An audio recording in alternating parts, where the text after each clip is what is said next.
오늘 본문의 말씀인 여호와의 하나님의 그 은혜가, 구원의 은혜가 우리에게 어떻게 임하는지를 보여주고 있습니다. 여호수아와 이스라엘 백성들은 이제 본격적으로 가나안 땅을 차지하기 위한 전쟁을 치러야 합니다. 요단강을 바로 건너가면 여리고가 있어요. 난곡 불락의 그 여리고 성이 있는데요. 높이가 9m나 돼요. 그 두께도 9m예요. 엄청나게 큰 요새입니다. 그 여리고 성을 지나가야 가나안 땅 중심으로 들어갈 수가 있어요. 그래서 가나안 땅을 차지하는 전쟁을 본격적으로 여러분 할 수가 있습니다. 그래서 먼저는 그 여리고 성을 차지해야 합니다. 그래서 여호수아는 2명의 정탐꾼을 보내요. 그 2명의 정탐꾼이 오늘 그 본문에 나오는데요. 그 정탐꾼들이 그 여리고성 그 성벽에 그 라합이라고 하는 그 기생의 집에 머무르게 됩니다. 아마도 그 라합의 집은 그 여행자들이 머물렀던 그런 숙소였던 것 같아요. 그래서 정탐꾼들이 그 라합의 집에 머물게 됩니다. 그런데 그 정탐꾼들의 그 일이 탄로가 난 거예요. 그래서 그 여리고 왕이 그 두 정탐꾼을 잡기 위해서 군사들을 보냅니다. 라합에게 보낸 거죠. 그러면 두 정탐꾼들의 입장에서 보면 큰일 난 거죠. 지금 도간에 든 쥐예요. 이제 죽게 생겼어요. 그런데 참 묘한 일이 발생합니다. 기생 라합이 그 두 정탐꾼을 숨겨준 거예요. 그 지붕 위에 3대를 말렸는데요. 3대 밑에다 두 정탐꾼을 숨겼어요. 그리고 그 정탐꾼을 찾는 군사들에게는 거짓말을 했습니다. 두 사람이 우리 집에 찾아온 것은 맞지만 그 사람들이 어디서 왔는지 나는 몰랐다. 그리고 그들이 성문 닫을 때쯤에 그들이 나갔다. 그러니까 너희들이 지금 빨리 따라가면 그들을 붙잡을 수 있다. 이렇게 거짓말한 거예요. 그렇다면 여러분 참 묘하지 않습니까? 왜 라합이 이런 거짓말을 했을까요? 이스라엘 백성들 입장에서 볼 때는 고마운 일이에요. 하지만 여리고 사람들의 입장에서 볼 때는 반역이잖아요. 반역이에요. 자신도 죽을 수가 있어요.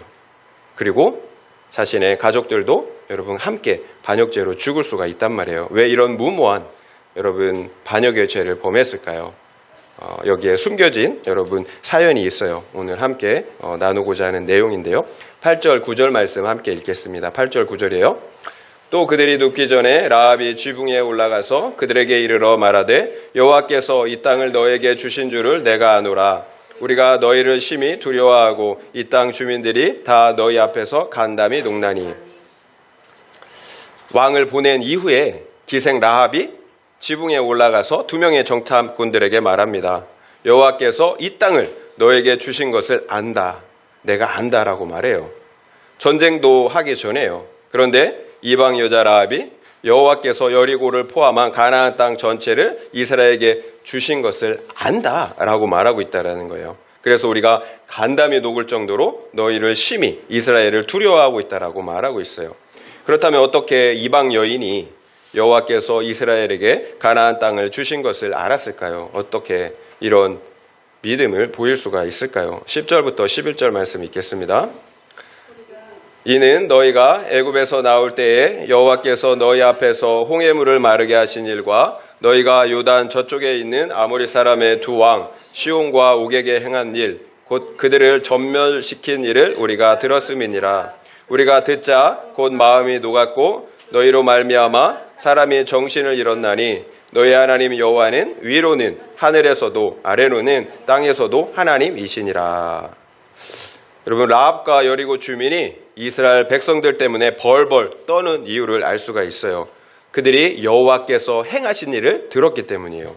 구체적으로 어떤 일인가요? 이스라엘이 애굽에서 나올 때에 여호와께서 홍해 물을 마르게 하신 일입니다. 여러분 이스라엘 백성들로 하여금 홍해 바다를 가르고 건너게 하셨어요. 그리고 그들을 따라오는 여러분 그 군대들을 전멸시켰어요. 그리고 요단 동편에서는 아모리 왕 시온과 옥을 전멸시킨 일을 들었다라는 거예요.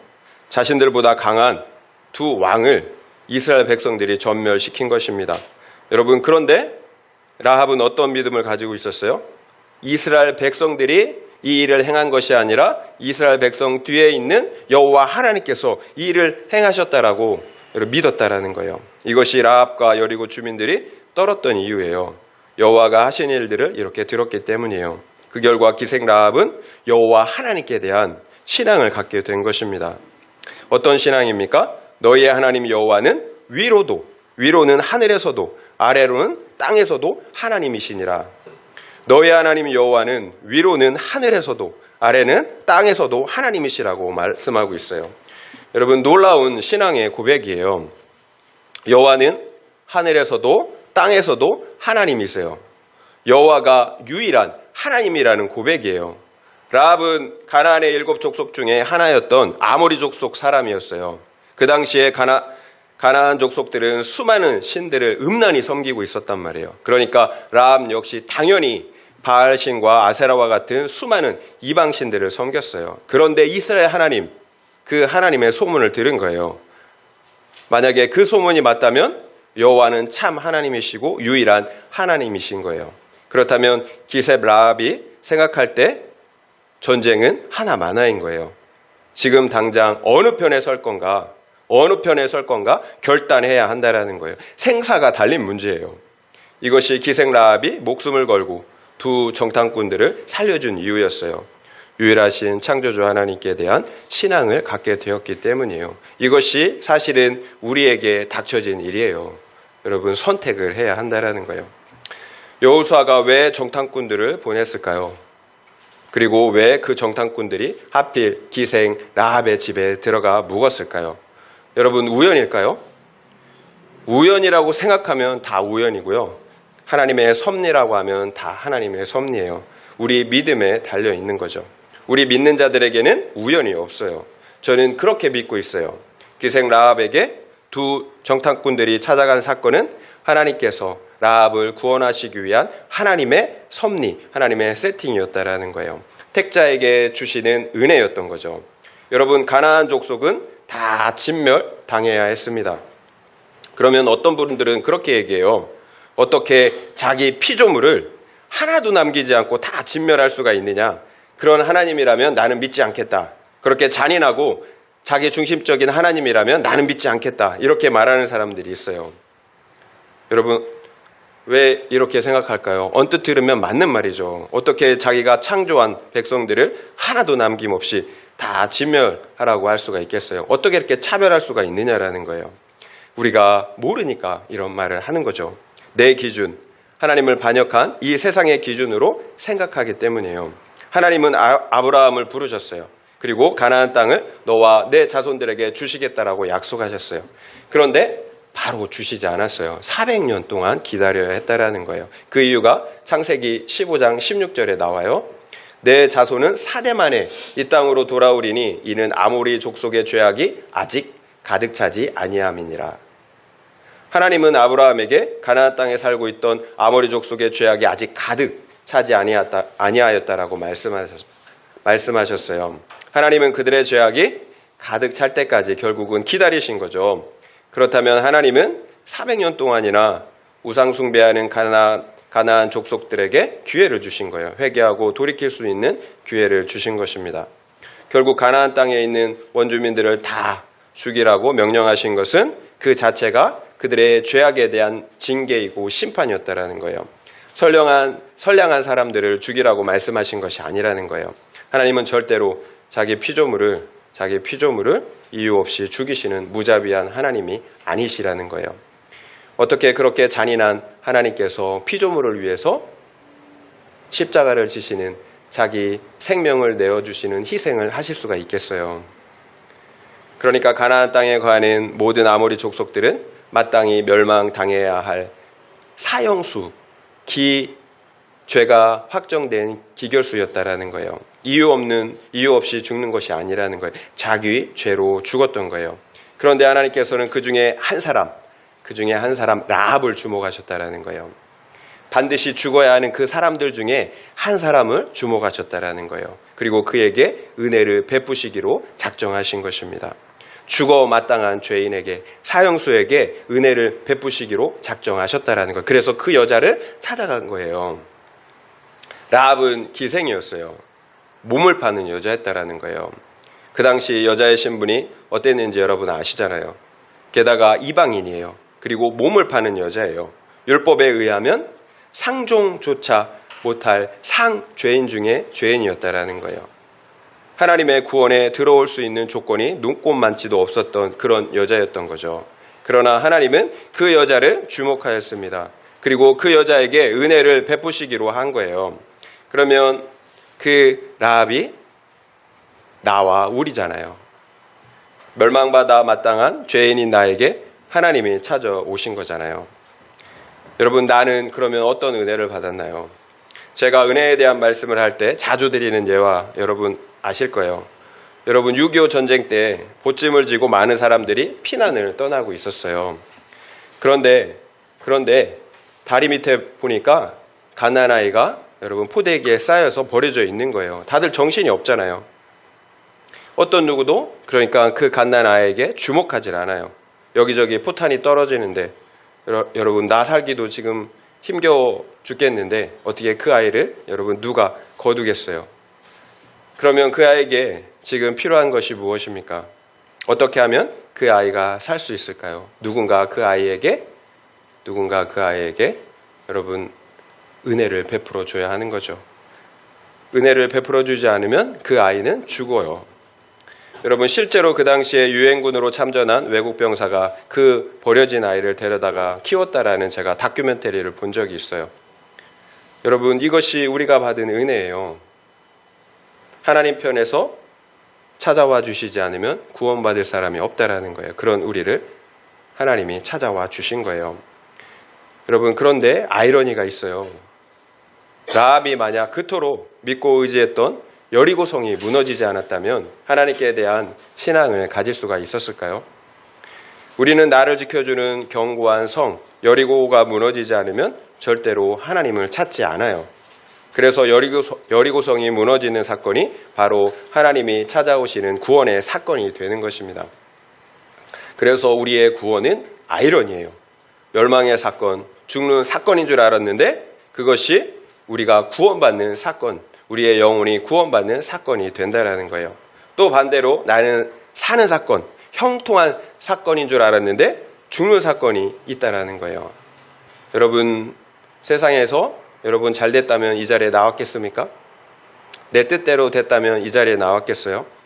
하나님의 떠나게 하는 그 사건이 여러분 아무리 잘 돼도 여러분 그것은 형통의 사건인 줄 알았지만 사망의 사건이 된다는 거예요. 그래서 우리의 신앙은 참 아이러니예요. 여러분, 그렇다면 내가 기뻐하는 여리고성이 무너져야 하는 겁니까? 아니면 절대로 무너지면 안 되는 겁니까? 여러분, 그래도 생각 좀 해봐야 되겠죠. 만약 여리고성이 무너지지 않았다면 라합은 내가 원하는 삶을 살았을 거예요. 육적으로는 행복하게 살았을 거예요. 그러나 하나님을 모른 채 그 인생을 끝마치고 말았을 것입니다. 여러분, 죽음 이후의 시간들을 믿으시잖아요. 믿으십니까? 여러분, 믿지 않은 분도 계시죠? 영원한 생명과 영원한 사망의 시간들이 기다리고 있잖아요. 영원한 생명과 영원한 사망의 시간들. 여러분, 믿으시나요? 그러면 어떤 것이 유익하겠습니까?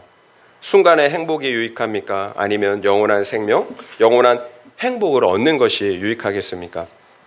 결국 영원한 사망에 이르는 내 죄가 인정되지 않는다면 여러분 믿을 수가 없는 거죠. 이런 일들을. 그러면 하나님이 나를 사랑하신다면 어떻게 해주는 게 여러분 좋겠습니까? 내가 믿고 의지했던 여리고 성이 무너져야 하겠죠. 맹목적인 사랑은 사랑이 아니에요. 지식이 없는 사랑은 사랑이 아니에요. 오히려 자녀를 죽이잖아요. 하나님은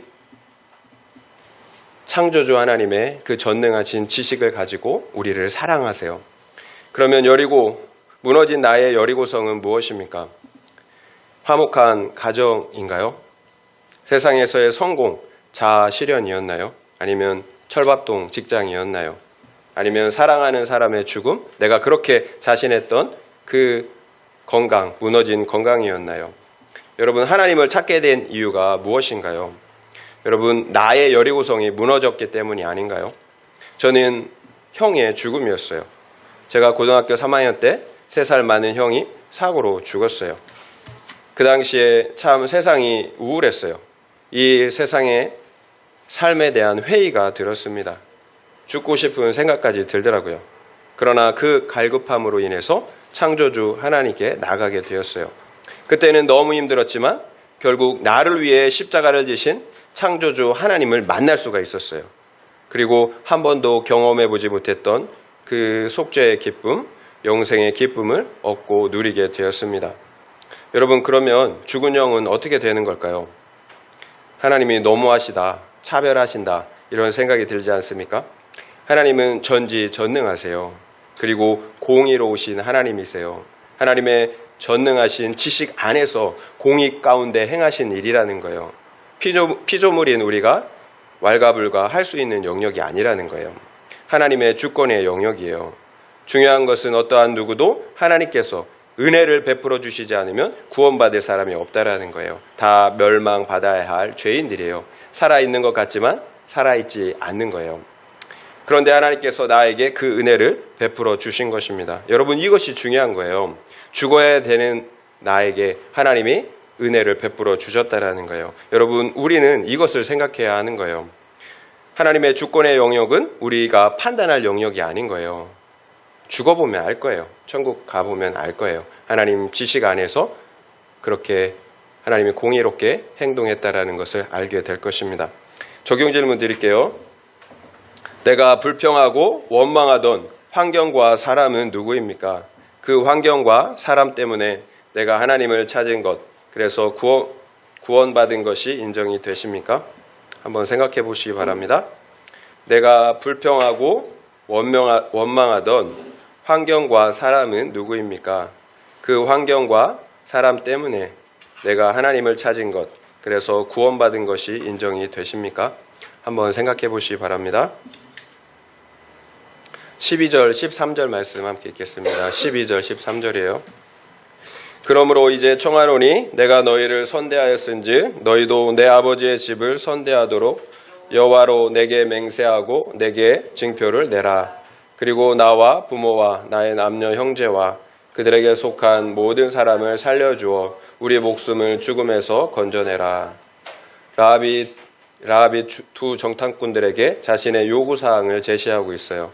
내가 너희를 선대한 것처럼 너희도 내 아버지 집을 선대하라. 여호와께 맹세하고 내게 징표를 달라고 말해요.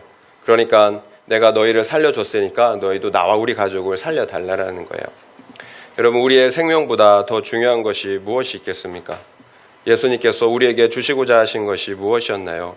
부활하신 예수님께서 제자들에게 처음 하신 말씀 우리가 다 알고 있잖아요. 너희에게 평강이 있을지어다. 그러면 우리가 왜 평강을 받아 누리겠나요? 죄사함을 받았기 때문이죠. 그 결과 죽어야 하는 내가 영원한 생명을 받았기 때문이에요. 그래서 평강을 누릴 수가 있는 거예요. 죄가 그대로 있는데 죽어야 하는 사형수가 어떻게 평강을 누리겠어요? 우리가 평강을 받을 수 있는 이유는 죄사함을 받은 결과 영원한 생명을 얻었기 때문이에요. 이것이 바로 예수님께서 자기 생명을 내어주시면서까지 우리에게 주고 싶어 하신 것이었다라는 거예요. 바로 생명이에요. 생명. 영원한 생명. 결국 라합은 무엇이 중요한지를 알았던 거예요. 생명보다 더 중요한 것은 없어요. 여러분 생각해 보세요. 여리고에 있는 모든 사람들이 동일한 소문을 들었어요.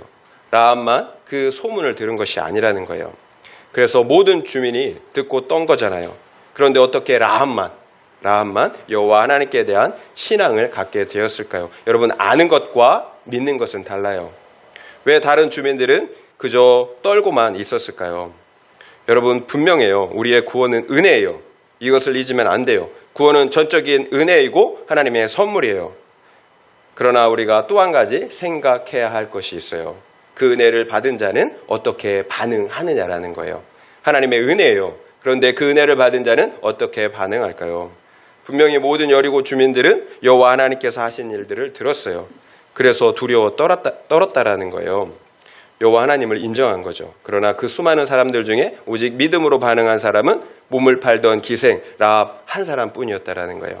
이것이 성경이 말씀하시는 그 믿음, 성경이 말씀하는 믿음이 무엇인지를 라합을 통해서 보여주고 있는 거예요. 그저 지식적인 믿음이 아니에요. 그저 인정하는 정도의 믿음이 아니라는 거예요. 천국, 지옥을 믿는 것이 믿음이 아니라는 거예요. 라합은 하나님을 믿었기 때문에 선택했어요. 자기 목숨을 거는 선택을 했다라는 거예요.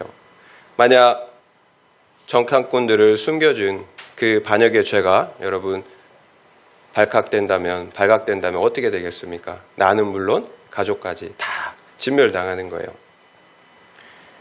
그럼에도 선택했어요. 반역하는 선택을 했다라는 거예요.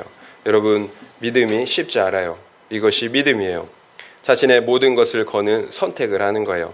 이방 여인 기생 라합이 예수님의 조상이 되었어요. 여러분, 상상이 되십니까? 죄인 중에 죄인, 그 여인이 예수님의 조상이 되었다라는 거예요. 자기 목숨을 거는 믿음의 선택을 했기 때문이에요. 하나님이 기뻐하시는 믿음을 가졌기 때문이에요. 신약 성경을 보면 이런 라합의 믿음에 대해서 평가하고 있는데요. 야고보서 2장 25절 26절에 이렇게 말씀하세요. 또 이와 같이 기생 라합이 사자들을 접대하여 다른 길로 나가게 할 때에 행함으로 의롭다 하심을 받은 것이 아니냐. 영혼 없는 몸이 죽은 것 같이 행함이 없는 믿음은 죽은 것이니라. 기생 라합은 행함으로 의롭다함을 받았어요. 그런데 우리가 다 아는 것처럼 행함이 아니잖아요. 우리가 오직 은혜로 믿음으로만 의롭다 하심을 받잖아요. 그래서 구원받는 거잖아요. 그런데 성경은 믿음으로만 아니라 행함으로 의롭다 하심을 받았다라고 말하고 있다라는 거예요. 여러분 헷갈리시죠? 여러분 우리가 맞아요. 행위로는 의롭다 할 육체가 없어요. 오직 믿음으로만 의롭다함을 받고 구원을 받아요. 다만 여기에서 말씀하고자 하는 요지는 영혼이 없는 몸이 죽은 것 같이 행함이 없는 믿음은 죽었다라는 거예요. 이것이 말씀의 요지예요. 절대로 행위로 의로워진다라는 의미가 아니에요. 성경 전체 문맥 안에서 볼 때 행함이 없는 믿음은 죽은 믿음이라는 거예요. 기생 라합의 믿음은 결국 행함이 있는 진실한 믿음이었다는 거죠. 살아있는 믿음. 그렇다면 죽은 믿음, 가짜 믿음이 있다는 거예요. 히브리서 11장 31절에 이렇게 말씀해요. 믿음으로 기생 라합은 정탐꾼을 평안히 영접하였으므로 순종하지 아니한 자와 함께 멸망하지 아니하였도다. 기생 라합은 믿음으로 정탐꾼을 영접하였어요. 그러므로 순종하지 않는 자들과 함께 멸망하지 않았다라고 말씀하세요. 야고보 말씀과 동일한 거예요. 라합은 행하는 믿음, 순종하는 믿음을 가지고 있었기 때문에 구원받은 것입니다. 그러나 순종하지 않았던 사람들은 멸망당하고 말았어요. 결국 여리고의 다른 주민들은 여호와께 대한 소문은 듣고 그래서 하나님은 인정했지만 믿음으로까지는 연결되지 않았다라는 거예요. 어떻게 알 수가 있었나요? 행함이 순종함이 없었기 때문이에요. 결국 하나님을 아는 지식이나 내 신념을 믿음으로 착각하면 안 된다라는 거예요. 순종함이 없다면 죽은 믿음, 멸망당하는 믿음이었다라는 거예요. 결국 믿음이 아닌 거죠. 우리가 너무 믿는다를 쉽게 생각해요. 지난주부터 큐티인 본문으로 다시 예레미야를 하고 있습니다. 예레미야의 후반부를 지금 묵상하고 있는데요. 하나님은 예레미야를 통해서 성전에서 예배하는 사람들에게 무엇인가 명령을 하셨어요. 무엇을 명령하셨나요? 너희의 불순종을 돌이키라고 말씀하셨어요. 너희가 내 율법을 순종하지 않았다. 또한 계속해서 내가 보낸 나의 종 선지자들의 말을 순종하지 않았다라고 말씀하셨어요. 따라서 너희는 너희의 그 악한 길과 행위에서 돌이켜 여호와 하나님의 말씀에 순종하라고 말씀하셨다라는 거예요. 혹시라도 너희가 돌이켜 순종하면 나 역시 너에게 내리기로 한 그 재앙의 뜻을 돌이키겠다라고 말씀하셨다라는 거예요. 그러면 유대인들이 어떻게 했나요? 회개했나요? 돌이켰나요? 그러지 않아요. 그 말을 전한 예레미야를 죽이려고 했다라는 거예요. 하나님의 경고의 말씀을 듣고도 끝내 돌이키지 않은 것입니다. 하나님의 말씀에 순종하지 않았어요. 그러면 어떻게 됐을까요? 여러분 우리가 다 알고 있잖아요. 하나님의 말씀에 하나님의 그 경고의 말씀처럼 예루살렘의 그 성전도 다 바벨론에 의해서 어떻게 됐습니까? 멸절되어 있어요. 제가 특별히 주목했던 부분은 하나님께서 성전에서 예배하는 자들에게 명령하라고 하셨다라는 거예요. 여러분 이방인들이 아니에요. 하나님을 잘 믿고 섬긴다는 유대인들, 그 중에서도 성전에서 열심으로 예배드리는 자들에게 말씀하셨다라는 거예요. 그러니까 그들 자신들은 얼마나 하나님을 잘 믿고 섬긴다며 자랑스러워했겠어요. 그러나 그들의 문제는 종교적인 행위로의 열심은 있었지만 하나님의 말씀에 대한 순종은 없었다라는 거예요. 결국 순종이 없는 믿음은 죽은 믿음, 멸망당하는 믿음이라는 사실을 이스라엘과 유대의 역사를 통해서도 우리가 똑똑히 살펴볼 수가 있다라는 거예요. 여러분, 유대인들의 문제의 본질이 무엇이었던 것 같나요? 그들은 열심을 다해 하나님을 섬겼어요. 믿고 섬겼어요. 문제는 하나님만 섬긴 것이 아니에요. 그 당시 이방인들이 섬겼던 우상 신들 역시 함께 섬겼다라는 거예요. 하나님도 섬겨야 구원받고 세상 귀신도 섬겨야 복받는다고 생각을 했던 거예요. 이것이 순종 없는 믿음의 진짜 이유였던 거예요. 하나님이 아니라 나를 섬긴 거죠. 그래서 내게 유익이 된다면 어떤 신도 섬길 수가 있는 거예요. 또 그래서 조금만 불리하면 이 세상에 타협을 하는 것입니다. 여러분 생각해 보세요. 이 남자 저 남자 만나면서 양다리 세 다리 걸치는데 어느 남자가 그 여자를 받아들여 주겠어요. 그러니까 어떻게 됐나요? 구원도 받고 복도 받았나요? 여러분, 아수르와 바벨론에 의해서 북이스라엘과 남유다는 완전히 진멸당하고 말았잖아요. 어떤 것도, 내가 원하는 어떤 것도 받지 못했다라는 거예요. 이 세상의 신은 창조주 하나님 한 분밖에 없어요. 그러면 다른 영들은 어떻게 된 건가요? 다른 영들은 다 사탄을 따르는 타락한 영에 지나지 않아요. 속는 영들에 지나지 않는다라는 거예요. 하나님께서 우리의 믿음을 달아보시는 겁니다. 결정적인 순간에 우리의 믿음이 드러나는 거죠. 결국 내 마음의 문제, 우리의 믿음의 문제예요. 마음이 먼저라고 계속 마음만 할 수는 없어요. 마음이 변화되니까 우리의 행동 역시 따라오는 거예요. 그러나 이방 여인 기생 라합을 보세요. 기생 라합은 비록 유대인들처럼 지식은 없었어요. 이 여인이 무슨 지식이 있었겠어요. 하나님을 잘 알지 못했다라는 거예요. 그러나 그 중심만큼은 하나님을 진짜로 경외하는 여자였다라는 거예요. 그래서 자기 목숨을 거는 선택을 할 수가 있었던 것입니다. 여러분, 이것이 믿음이에요. 막다른 골목에 가면 그 믿음이 나와요. 여러분, 반짝거린다고 다 금이 아니에요. 여러분, 불로 가하면 그것이 금인지 아닌지가 판명이 된다라는 거예요. 여러분, 믿음은 말에 있지 않아요. 순종하는 능력, 사랑하는 능력, 오직 능력에 있어요. 분명히 우리의 구원은 하나님의 일방적인 은혜예요. 하나님의 택하심의 결과예요. 그런데 그 은혜를 받은 자가 어떻게 반응했습니까? 자기 목숨까지 내어놓는 믿음의 선택을 하고 있다라는 거예요. 여기 붙었다 저기 붙었다 양다리를 걸치지 않는다라는 거예요. 이것이 은혜 받은 자가 보여주는 믿음이에요. 하나님께 대한 믿음을 확정하였기 때문입니다. 결국 타협하는 믿음은 진정한 믿음이 아닌 거예요. 이 말씀을 지키면 내가 손해보는 것이 얼만데 이렇게 원칙대로 사는 사람이 얼마나 있어. 목사님이니까 그렇다 쳐도 우리가 어떻게 그렇게 살아? 여러분 혹시 이렇게 생각하시고 타협하지는 않나요? 그래도 나는 하나님을 믿고 있다라고 생각하십니까? 그래서 구원받는 데는 전혀 문제가 없다라고 생각하시나요? 여러분 오늘 우리가 큐티 본문에서 보는 그 유대 백성들, 멸망당한 유대 백성들이 그렇게 생각했다라는 거예요. 그들 모두는 분명한 구원의 확신 가운데 여러분 진멸당했어요. 잊지 말아야 합니다. 성경을 기록하신 이유는 후세를 사는 우리에게 교훈이 되기 위해서 다 기록한 거예요. 그냥 기록한 것이 아니에요. 믿음이 무엇인지 말씀을 통해서 배우라는 거예요. 여러분 묘해요.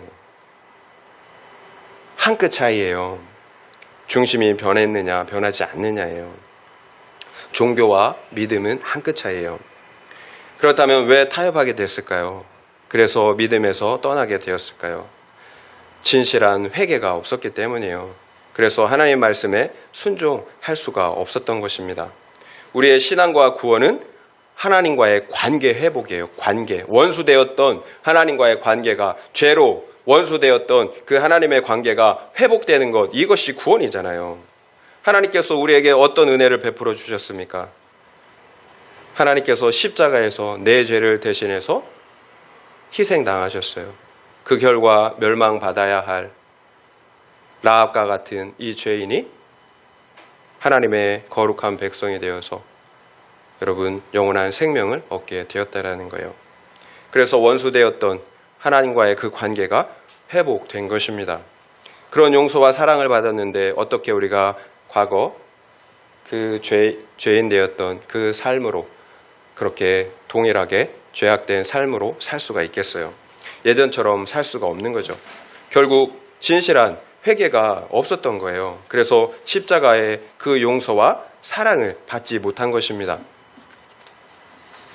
그래서 그렇게 쉽게 타협하는 거예요. 그러면 하나님께서 함께 하시지 않아요. 그래서 우리의 신앙생활 가운데 기쁨이 없는 거예요. 여러분, 기쁨은 우리 신앙의 건강의 바로미터예요.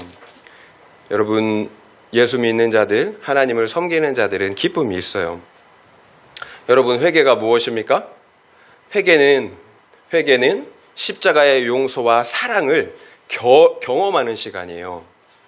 내 죄를 위해서 하나님께서 십자가에 달려 죽으셨어요. 내 죄 때문에. 그 십자가를 통해서 내 죄가 보이는 거예요. 그래서 그 예수를 믿고 내 죄를 회개할 때 예수의 그 용서와 사랑이 나의 것 되어지는 경험을 하는 시간, 그 시간이 바로 회개의 시간이에요. 여러분, 회개가 일어날 때 하나님과의 관계가 회복이 돼요. 하나님의 용서와 사랑이 내 안에 부어진다라는 거예요. 여러분, 내가 그러면 어떻게 될까요? 내가 나처럼 이런 흉악한 죄인이 오직 은혜로 하나님의 그 죽으심으로 용서받고 구원을 받았어요. 하나님의 백성이 됐다라는 거예요. 그러면 하나님을 기뻐하지 않을 수가 없죠. 하나님을 사랑하지 않을 수가 없죠. 그래서 순종이 가능한 거예요. 하나님을 기뻐하지 않으면, 하나님을 사랑하지 않으면 우리는 절대로 순종할 수가 없어요. 우리가 십자가의 용서와 사랑을 먼저 받았기 때문에, 은혜를 받았기 때문에 여러분 순종할 수가 있는 거예요. 믿음의 선택을 할 수가 있는 거예요. 여러분, 먼저 은혜를 받아 누리셔야 합니다. 십자가의 예수를 믿어야 돼요. 내 죄를 회개함으로 그 십자가의 용서와 사랑이 나의 것 되어야 한다라는 거예요. 그러면 하나님을 기뻐하지 않을 수가 없어요. 하나님을 사랑하지 않을 수가 없어요. 그 기쁨과 사랑 안에서 우리가 자발적으로 기쁨으로 하나님의 말씀을 순종할 수가 있는 거예요. 그래서 여러분, 내 마음이 먼저라는 거예요. 회개가 먼저라는 거예요. 하나님과의 관계가 먼저라는 거예요. 그러면 자동적으로 행함은 나타나게 되어 있어요. 본질이 이루어지지 않으니까 여러분, 열매가 안 나타나는 거예요. 행함이 없는 거예요. 여러분, 그래서 먼저 진실한 여러분 믿음이 내 안에 이루어져야 합니다. 진실한 회개가 내 안에 이루어져야 되는 거예요. 여러분, 한번 하나님의 말씀에 순종하지 않으면 그때부터 합리화하기 시작해요. 한 번이 어려워요. 한 번이 어려워. 그때부터 쉬워요. 한 번 죄를 지면, 여러분 죄도 그렇잖아요. 한 번이 어려워요. 그 다음부터는 너무 쉬워요. 그럴듯한 이유, 그리고 표징들을 찾기 시작해요. 심지어 목사님들의 말씀과 성경 말씀 속에서도 내가 불순종하는 그 타당한 이유를 찾아낸다라는 거예요. 참 그럴듯해요. 그 맥락 안에서 봐야 되는데 이것만 떡 띄어서 내 상황에 이렇게 대입한다라는 거예요. 그러면서 그것을 하나님의 뜻이라고 자기 합리화를 한다라는 거예요. 내가 참 지혜로운 것 같아요. 여러분, 스스로 속이고 있는 거예요. 그러면 그게 굳어져요. 내 그 생각이 확신이 되고 굳어져요. 비록 내 육신은 좋아할지 모르겠죠. 그러나 내 영혼이 죽는 거예요. 그러면 그 순간부터 나는 하나님과 관계없는 유대 백성들처럼 종교인이 되는 거예요. 여러분, 교회 안에 있으면서도 하나님과의 관계가 없는 종교 생활만 하는 사람들이 얼마나 많은지 몰라요. 문화생활, 여가생활 하듯이 신앙생활을 하는 거예요. 딱 선을 그어놔요. 여기까지는 나의 영역입니다. 하나님은 여기까지 넘어올 수가 없어요. 이런다라는 거예요.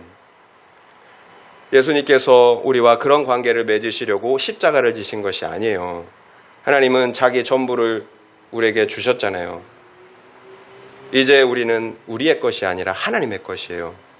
죄에 팔려 죄와 사망에 종되었던 우리를 예수님께서 자기의 생명값으로 사신 거예요. 그래서 아버지 하나님께 드리신 거예요.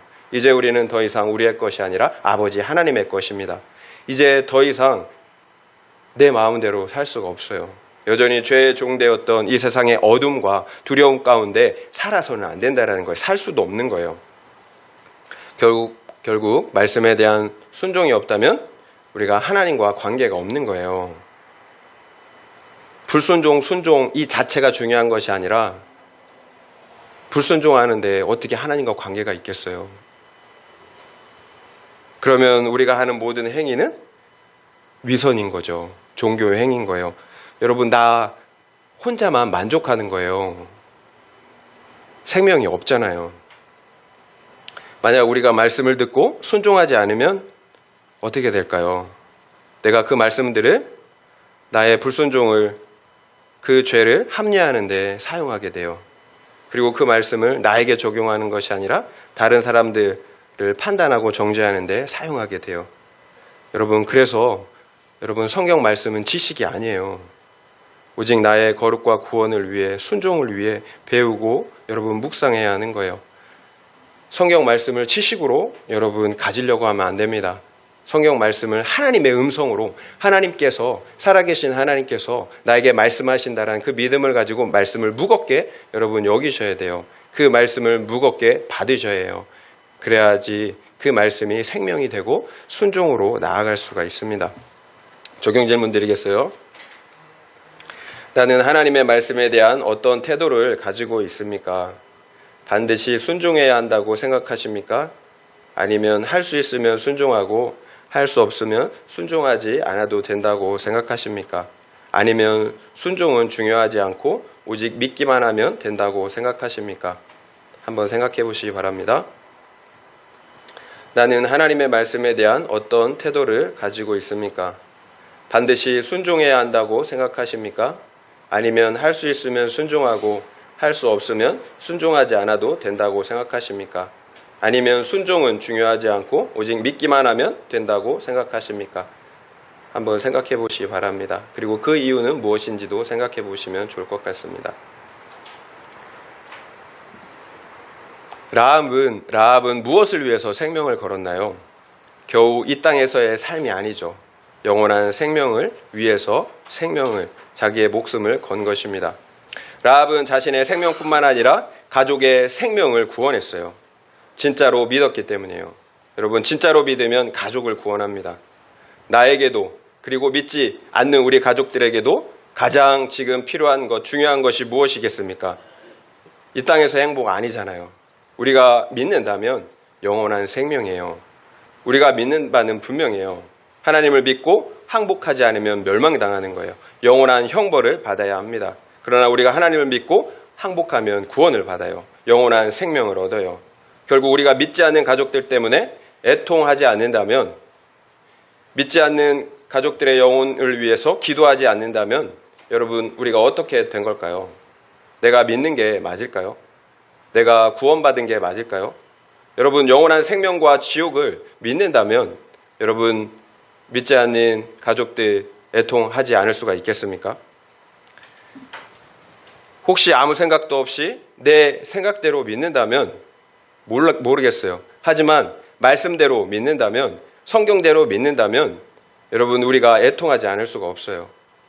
여러분, 이왕 믿을 거면 여러분 성경대로 하나님이 우리에게 말씀하신 그 말씀대로 믿어야 하지 않겠어요? 나는 믿는데, 그래서 내 안에 영원한 생명이 있는데 생명이 없는 그 가족들을 보면서 왜 애통함이 없겠습니까? 여러분, 정말로 진지하게 생각해 보셔야 하는 거예요.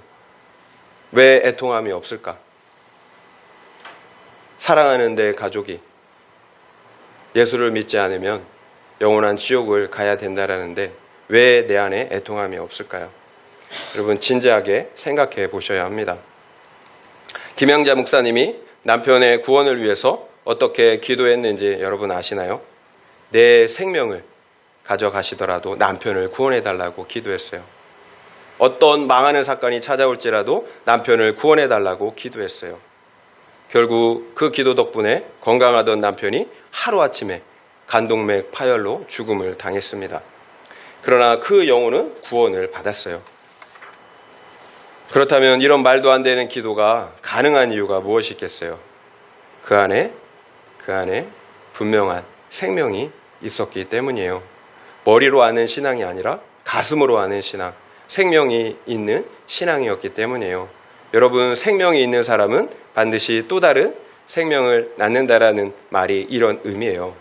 어떻게 생명이 없는 부모와 자식을 보고도, 형제 자매를 보고도 애통해 하지 않을 수가 있겠습니까?